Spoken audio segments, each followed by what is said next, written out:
Hi ka muna, Telma. Hi ka muna sa aking video.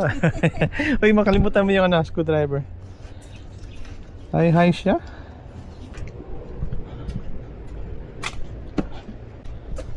Yung aking balaklava na Oxford din ang brand. Wow, feeling rich. Sige lang. Kung masyadong masikip siya, Ayan, okay na. yan na. Ito pa ganyan. Oo. Na-adjust kasi to. Pang helmet kasi to. O, diba? Okay na yan. Papakabit na natin yung ating fairings na fenders. Thank you, Telma. Say hi again. Hi. Hi. Oh, okay.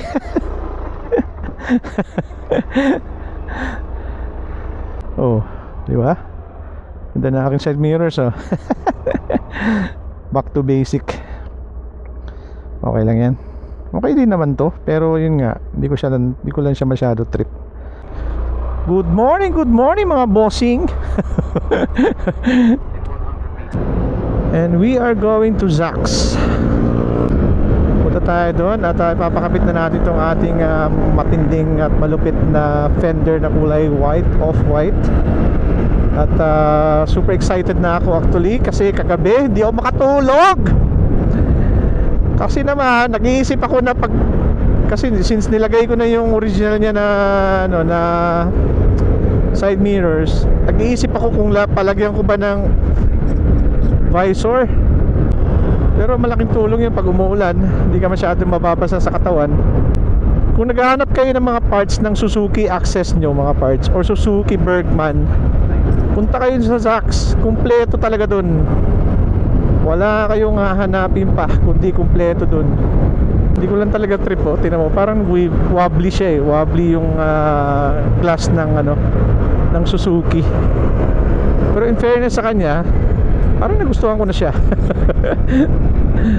Hindi ko kasi makita yung original na pinurchase ko sa Vespa, kasi yun talaga gusto ko, eh, yung parang square. Nakailang side mirrors na ba ako? 1, 2, pangatlo, may parating pa isa na parang oval. Ayoko talaga ng bilog, eh. Kung bilog man, yung isa sana, yung galing set. Napaka smooth ng ating makina as usual. Kaka-change oil lang. At palit lang lahat. Gear oil lahat. Palit. Good as new pag tumakbo. Pag tumakbo to parang parang e-bike. Walang dragging, wala lahat. Di ko naramdaman yung drag, eh. Ewan ko, excited ba ako kagabi kasi hindi ako makatulog talaga. Alas 3 ng umaga na ako nakatulog. Bad trip. Buti nandun yung pusa ako sa taas ng aking ulo. Dumating siya, nakatulog ako, eh. Nilagyan pala natin ganito, throttle assist. Malaking tulong to mga parts kung alam nyo lang. Para pag nagpiga kayo, hindi masyado pigang-piga. Parang nakasteady lang na ganun yung kamay nyo, oh. Tapos nagta-throttle na siya. Mas stable tong aking yung mas maliit na Oxford. Binili ko yan dati sa Vespa ko. Yan, nagamit ko rin. Nakala ko nga pabenta ko kasi wala namang bumibili. Hindi nila alam gaano kamahal yan. Parang okay naman yung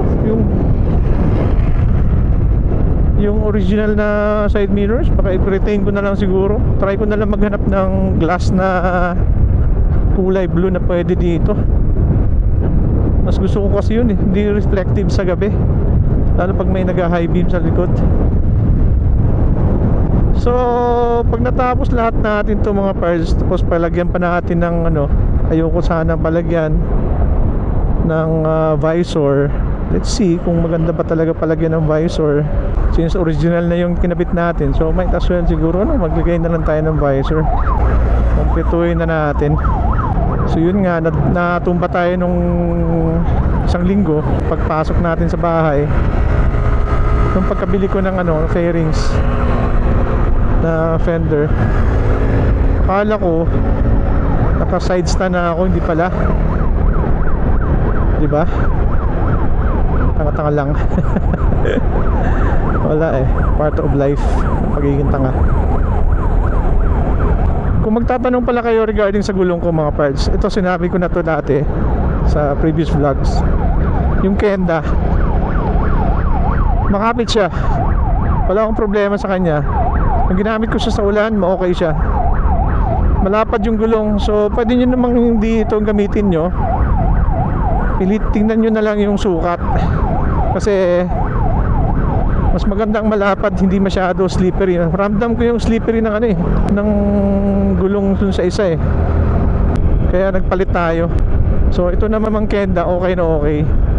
May ano kasi siya, mayroon siyang spike, so sa gravel okay din. Behave na si Baby Shark ngayon, behave na siya masyado. Na-reveal na yung face eh. Sabi kasi, di ba? Sobrang kulit mo kasi. Masyado kang gullible eh. Toxic. Ako yung admin doon. Pagtatanggalin ko yung mga toxic doon, dami. Mga anonymous pa. Marami mga toxic doon. Mga mainitin ng ulo. Hindi ko maintindihan. Parang ewan ko. Ang iinit ng ulo nila. Dapat yung admin doon talagang aware sa mga ganun. Dami eh. Huwag tayo maging toxic, dapat maging proud tayo sa motor natin. Hindi yung kung may nag-post na hindi pa sikat yun. Ano yun, proud sila sa build nila. Like ako, proud ako sa build ko. Medyo mag-asos nga lang, pero proud ako. Kanya-kanyang trip yan eh. Kung napapangitan kayo, di okay lang. Huwag na lang kayo magsalita. Pero ako nagsasalita ako pag sinabi ang pangit. Kaya nga niya naman yung trip eh. Oo, pangit yung build ko eh, akin to eh. My bike, my rules. Di ba? Kasi pag toxic tayo mga parts, mahirap yun eh. Maging friendly tayo to each and everyone, para at least maging okay tayo sa community. Huwag maging toxic. Diyos ko, si Baby Shark kasi nag-umpisa eh. Siya talaga nag-umpisa dyan lahat. Plano ko kasi magtagal tong motor na to sa akin eh. Wala akong planong ibenta siya.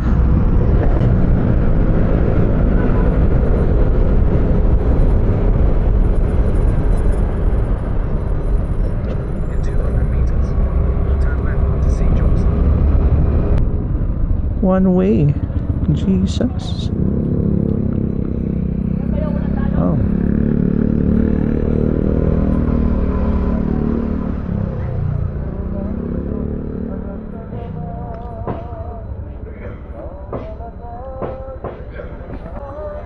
Nine o'clock. Monday, Saturday, Sunday. 9 o'clock pa pala. Anong oras na?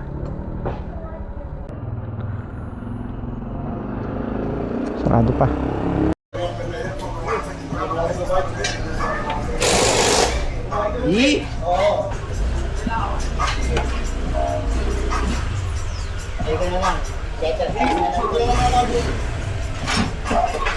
Ano ba ng kulay, bro? Hindi. Di. Hindi. Patingin. Oh. Basta ba? Mas maputi ng konti ito. Okay lang, nasa likod lang naman yun. Yan si Bossing, nambubudol sa akin yan eh. Walang ginawa kundi magbudol. Salamat ka, wala kang CNC na lever. Saan yung lever mo? Wala. Papalitan ko yung lever ko ha.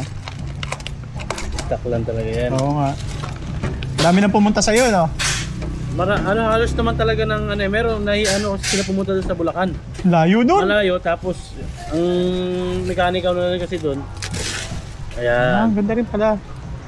Okay, hindi mabigat. hindi. Okay.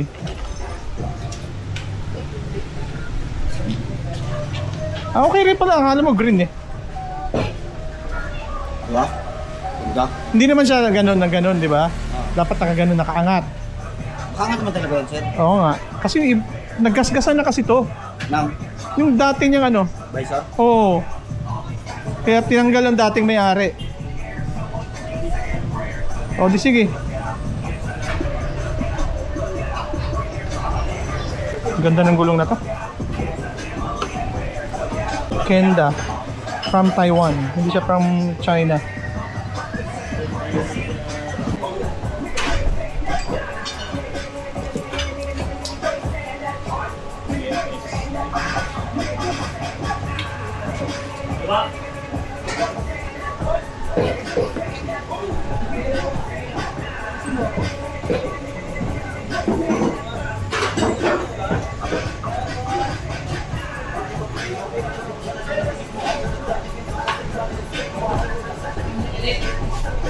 Oh, kapit na kapit yan.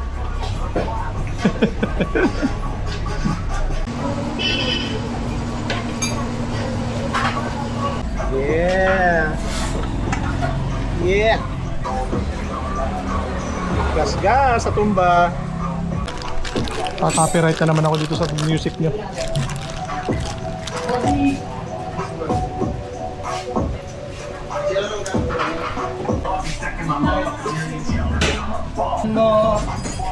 Ito yung pag-adjust ng ilaw. Yan sa ilalim na yan. Sinagad ko na siya pang dulo. Sagad ko na siya sa dulo. Wala, sagad na siya sa dulo. So bumaba na yan.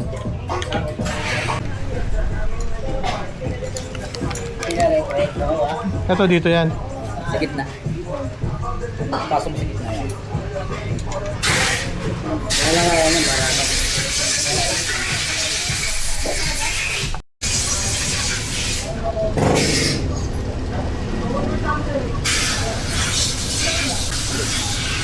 Anong purpose yan? Lagayan ng cellphone, may order pa. Pwede kanyang coin. Pwede rin ganyan. Depende sa trip mo. Kagaya ng cellphone to? Saka bracket niya ng prinsip mo lang galaw. Supportan niya rin sa dito. Okay. Tapos ito ba? Ano na yan?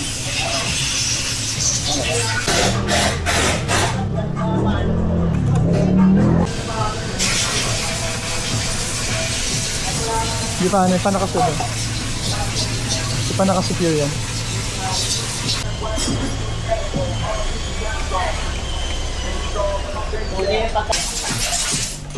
Yan. Hi ka rin, bro. Yan. Tanggal lahat, oh. Ito, tanggal. Pati top box, no? Oo, tanggal yan. Sige.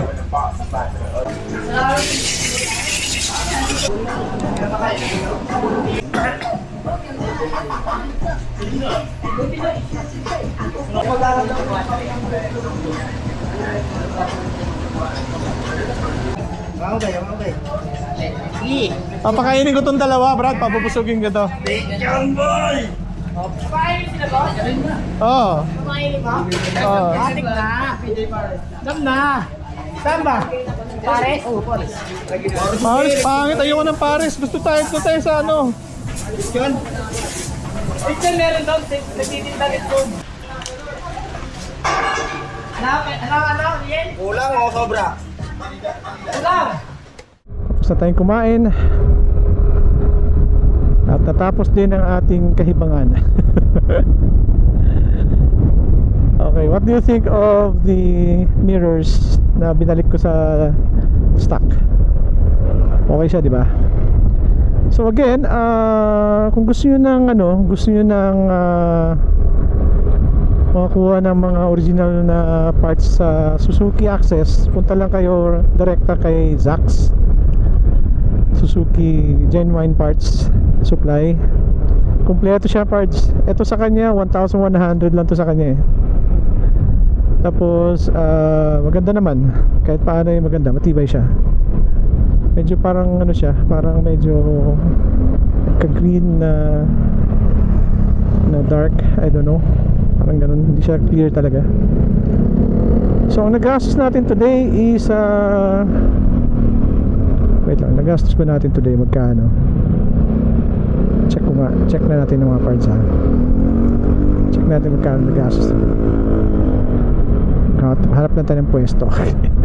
Mainit eh. So magkano nagastos natin today? Gastos natin today is 2,340. 2,340. Lever pinalitan natin kasi nagasgasan siya. 470. Visor is 1,180. Basahan, yun lang, 420 ang lever. Tapos pina-adjust natin yan, tapos para pwede na siyang maano, tayo muna natin. Hazard tayo kasi nasa gitna tayo. Tapos yung visor 1,180. Ayan, so yun lang. Tapos labor is 650. Medyo mahal yung labor. Pero ano sa tingin nyo mga parts? Okay siya, no? Mas maganda sa tingnan, di ba? Ayan, no? Tapos kasi too dark to eh. So pinaputi natin para talaga pantay na pantay siya. So ngayon kung magtataka kayo bakit hindi ito silver, ito kasi same na same sila ng kulay nito. So hindi ko na rin pina-silver. So ito mga parts, papaputiin natin yan.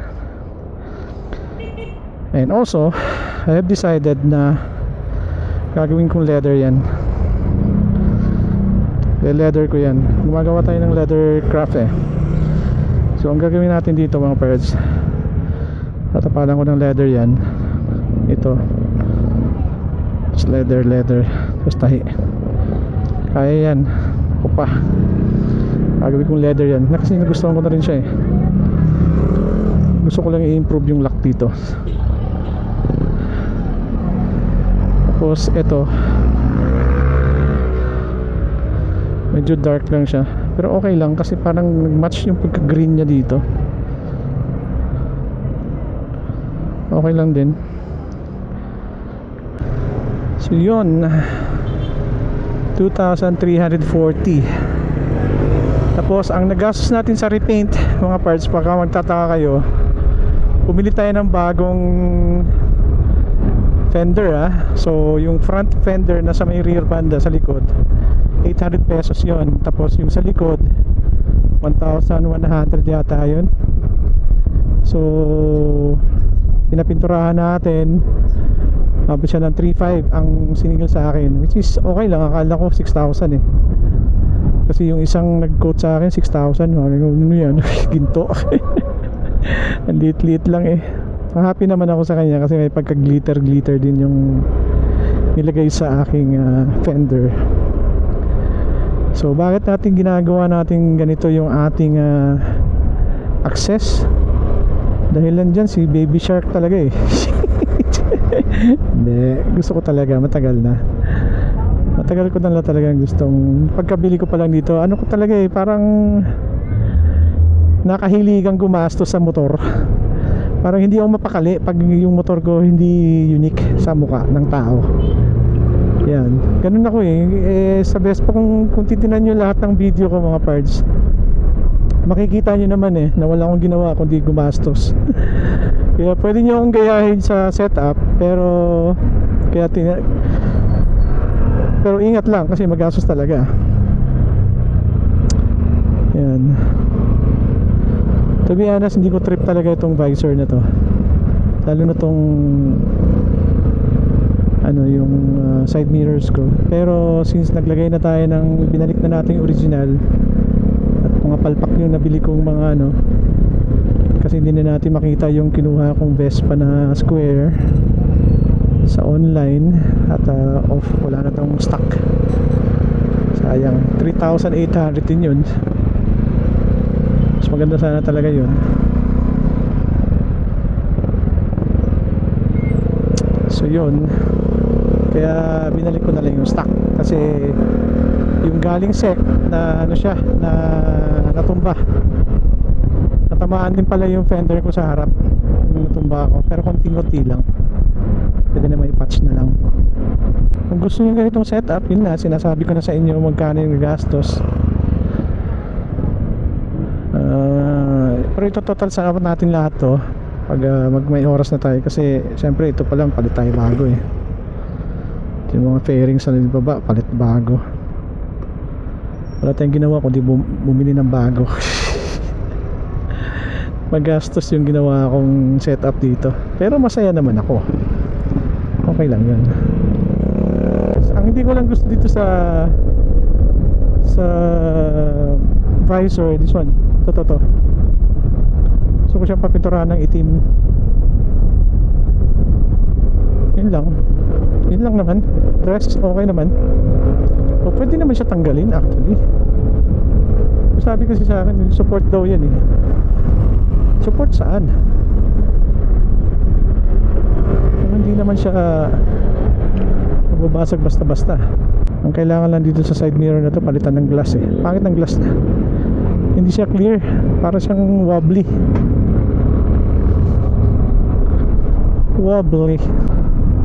Masaya na ba ako sa access ko? Sobrang saya. Masaya talaga ako dito. Smooth lang takbo yun, di na po. Parang akala mo ano lang eh, parang S125 lang ng Vespa. Oh. Kaya naman mag-overtake nito mga parts kahit paano. Smooth talaga. Smooth lang siya. Again, it's 90%, 95% done. And we're not yet done actually. The ultimate upgrade for this is yung caliper kit. Yun na lang. And so far hindi naman priority, kaya okay lang siya. Hindi siya priority. Always remember, stay safe, ride safe, God bless, bye.